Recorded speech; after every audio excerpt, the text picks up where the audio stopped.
أطلق عليه وسواس قهري أو هدفا رائعا، لكن عندما تتمكن من إنجاز العمل بهذه الطريقة سيصبح الجميع سعداء. من الواضح أن هذا الرجل يتجنب التعرض للزيت المغلي، أو لديه كيسا كبيرا من البطاطس لتقطيعها قبل وقت العشاء. هذا هو الرجل الذي يمكنك الوثوق به فيما يتعلق بمشروعك أثناء وقوع الزلزال، وكل ذلك دون أن تسقط قطرة واحدة. كان يعلم أن الخباز يتمتع بمهارة كثيرة في استخدام السكاكين، هو قادر على تقطيع الخبز بأقصى سرعة. عندما تعرف الجهاز اللوحي جيدا يمكنك الحصول على ما تريده في غمضة عين. عندما تطلب من زميلك التوقف عن تقليد ما تفعله في العمل لكنه لا يستمع إليك.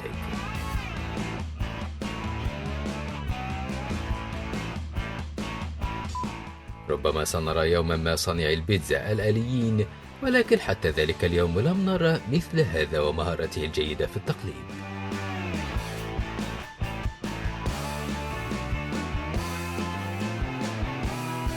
يقوم هذا الفريق بغسل النوافذ بإنجاز والعمل السريع لزجاج هذا السلم المتحرك. هذه الطريقة هي الوحيدة التي يمكنك إنجاز العمل بها بسرعة كبيرة.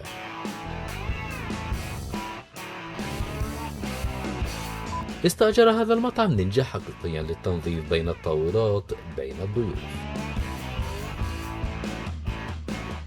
هذا الرجل هو السبب في تقديم بيتزا هوت، يقوم بخدمة التوصيل في أقل من 30 دقيقة فقط. نرى في هذا الفيديو إنجازا مهما في تقطيع الخبز بأكمله في أقل من 5 ثوان فقط. إن مهمة تقطيع الأشجار يمكن أن تسقط بسهولة جدا، وهي عملية دقيقة جدا. لدي شعورا بأن الحطابين الآليين لا زال أمامهم بضع سنوات. هذا مقطع لرجل يكتب معدل 250 كلمة في الدقيقة، حتى شات جي بي تي لا يستطيع مواكبة معجزة الكتابة هذه. في هذا الفيديو يظهر أسطولا كاملا من النوادل المتزلجين على استعداد كامل لتلبية جميع احتياجاتك بسرعة فائقة. قد يكون لدى جميع القمامة هذا احتمالا للعب في الدوري الأمريكي للمحترفين إذا أصبح العمل نادرا. هذا هو الشخص الذي تستأجره عندما تحتاج إلى بناء منزل في وقت قياسي. قد لا يكون الأكثر أمانا وقد لا يكون مؤمنا عليه بالكامل، لكنه سينجز المهمة في وقت قليل. لا يحصل المصورون على ما يكفي من التقدير لمدى سهولة قيامهم بعملهم. يبدو الأمر كما لو أن لديه حاسة سادسة يعرف أين ستكون كرة السلة.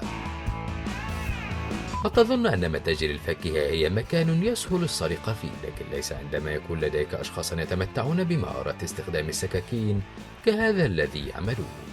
عندما تريد تناول العشاء سيقوم هذا الرجل بترتيب أمرك في أي وقت من الأوقات. من يملك هذه المهارات الجيدة في القيادة لا يحتاج أن ينظر إلى مرآة الرجوع للخلف وهو يقول. هذا المقطع يعرض طاهي البيتزا المتميز، وهو قادر على أن يبقي عجينة البيتزا تدور لساعات. هؤلاء الأشخاص الذين يمكنك الاتصال بهم. إذا كنت تريد أن تأكل دوسا في مومباي فمن الأفضل أن تكون قادرا على التقاط مقذوفات عالية السرعة. يستخدم الناس المصعد أو حتى السلالم، لكن طريق هذا الرجل إلى الطابق الأرضي مرعب للغاية. عندما تكون منشئا فهذه هي الطريقة التي تقوم بها بجرف الأوساخ. إنهم لا ينجزون المهمة بسرعة فقط، بل يقومون بها بأسلوب أنيق.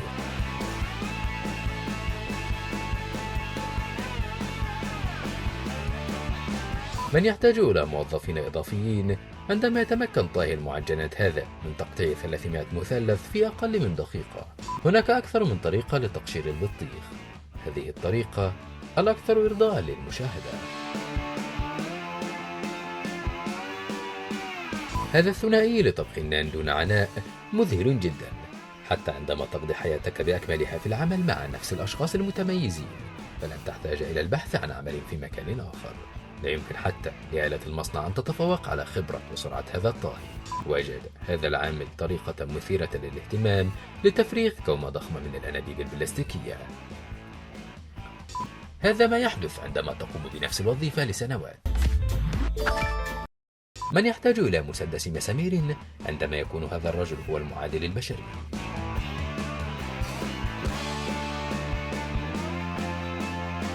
ربما كان راعي بقر في حياة أخرى، لكن هذه المهارات مثيرة جدا للاهتمام. هؤلاء الرجال لا يحتاجون إلى سلالم إلى حيث هم ذاهبون، كل ما يحتاجونه هو زوج من أحذية التسلق وحبل فقط لتسلق أعمدة على ارتفاع 80 قدما في الهواء. العمل الجماعي يجعل العمل أفضل، على الأقل هذا هو شعار هؤلاء الرجال الأربعة الذين يتولون مهمة ضخمة ويتعاونون جميعا معا. عندما تريد خبز التورتيلا الطازج مباشرة من المخبز، إذا كان لديك وقتا في الماضي في تجربة فوضوية مع توزيع الكاتشب، فهذا المقطع يعرض موزع الكاتشب الأوتوماتيكي، فمن المفترض أن يكون هذا الأمر أكثر راحة تماما. ماذا يفعل محترف الفروت نينجا؟ عندما يشعرون بالملل من ممارسة ألعاب الهاتف المحمول، فقد حصلوا على وظيفة بائع خضار. يستطيع هذا الرجل قطع شجرة بشكل أسرع مما يتطلبه معظم الأشخاص حتى لبدء تشغيل المنشار. هناك دائما استخدام آخر لأداة تجذيب الخطوط مثل تقليم مزارع الأرز. تمرين كرة الطائرة هذا يجعلني أعتقد أن الروبوتات قد سيطرت بالفعل، لكن لا تخبرهم أنه من المفترض أن تتجاوز الكرة الشبكة.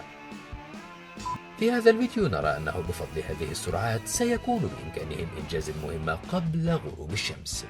تعرف على الحزام البشري الناقل للبطيخ، فيقوم بفرزها من 3 أكوام مختلفة، كل ذلك مع الحفاظ على ابتسامة عريضة على وجهه. في هذا المخبز نضمن لك دائما خدمة سريعة، خاصة عندما تكون مسجلة. كنت أظن دائما أن المعكرونة تصنع عن طريق دفع العجين في قالب، لكن اتضح أن أفضل المعكرونة تأتي من هذا الرجل. لا يرتكب هذا الصراف السريع أي خطأ أبدا بعد عد أكوام الأموال في ثواني معدودة. هذا هو ما يبدو عليه الأمر عندما تكون موظف الشهر لمدة 12 عاما على التوالي.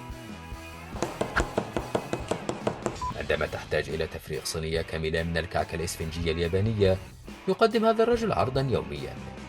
لماذا لم يتمكن أحد من استبداله على الإطلاق؟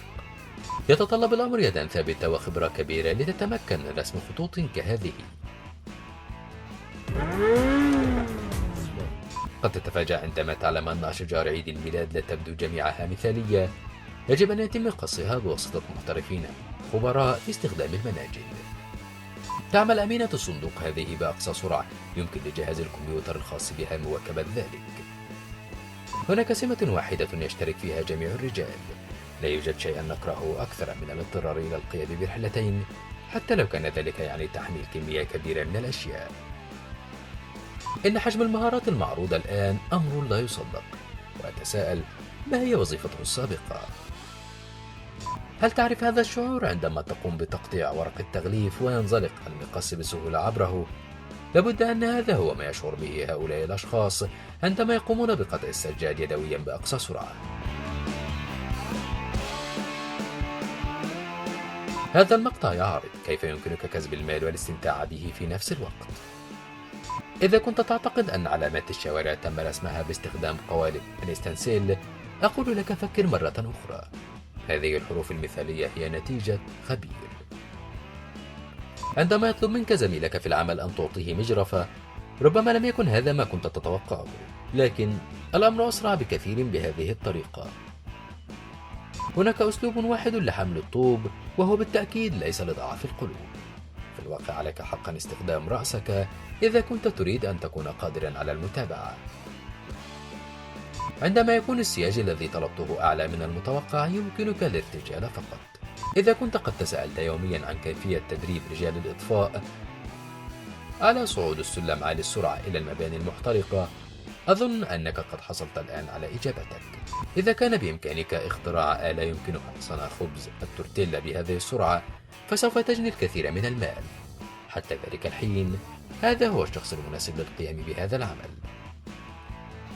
الشيء الوحيد الأكثر إثارة للإعجاب من السرعة التي يستطيع بها هذان الرجلان قطع ألواح الخشب هو حقيقة أنهم لا يزالان يمتلكان كل أصابعهما. قد يكون تقطيع 100 قوالب العجين يدويا مهمة متكررة، لكن يبدو أن هذا الرجل يمكنه القيام بذلك وعيناه مغمضتان. عندما تريد الفلافل مع قليل من الذوق، فإن هذا الرجل الفلسطيني يقدم لك الاثنين معا. هذا النوع من الاحتراف السهل لا يأتي عندما تقوم بالمهمة لفترة طويلة جدا. إنه لا يحتاج إلى التفكير أثناء قيامه بمهمة 3 رجال. اليابان ليست الدولة الوحيدة التي يوجد فيها ساموراي يحملون السيوف. هذا البقال الهندي يخفي بعض المهارات الجادة. عندما تكون الرجل الوحيد في الحفلة الذي لديه فتحات زجاجات ولم يحضر أحد أغطية متلونة. إلى هنا انتهينا. إن أعجبك الفيديو لا تنسى دعمنا باللايك ومشاركته مع أصدقائك والاشتراك في القناة وتفعيل التنبيهات ليصلك كل جديد. إلى اللقاء.